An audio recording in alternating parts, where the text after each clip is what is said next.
Jom, Prisok. Rare kan? Dah lama aku tak bersilat sambil Prisok ni. Silat ni bukan sekadar gerakkan tangan dan kaki, tapi jati diri bangsa Melayu yang bertauhid pada Allah. So, jom aku share dengan korang 5 perspektif silat ketika brisk walk. Untuk korang yang masih belum follow aku jemput untuk korang mengaktifkan kelima-lima butang di sebelah kanan. Tekan butang tambah, kita boleh bersahabat dan aku boleh kongsikan lebih banyak tips-tips yang menarik tentang kesihatan. Jom. Pertama, jati diri bangsa. Silat lahir daripada warisan nenek moyang kita. Ia ajar tentang erti disiplin, hormat dan adab serta maruah bangsa. Kedua, tauhid dan rohani.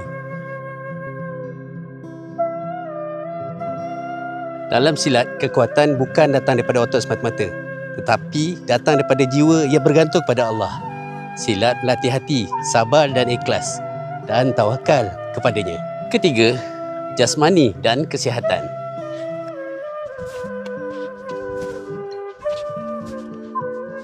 Gerakan silat ni tangkas, rendah, pantas dan tepat.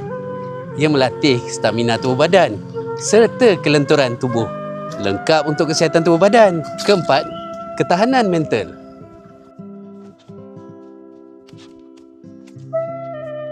Silat ajar kita kawal emosi, fokus dan yakin diri, menjaga keamanan serta maruah. Batin silat mencari Tuhan, zahir silat mencari kawan.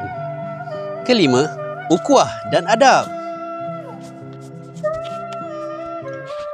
Dalam silat, kita belajar dalam gelanggang menghormati guru, rakan seperguruan dan bina semangat persaudaraan. Silat adalah warisan jati diri Melayu yang bertauhidkan Allah, menguatkan jasmani, menajamkan akal dan menyatukan hati. Kalau nak sihat tubuh dan kukuhkan jiwa, belajarlah silat korang. So korang, jom brisk walk sambil silat. Let's go.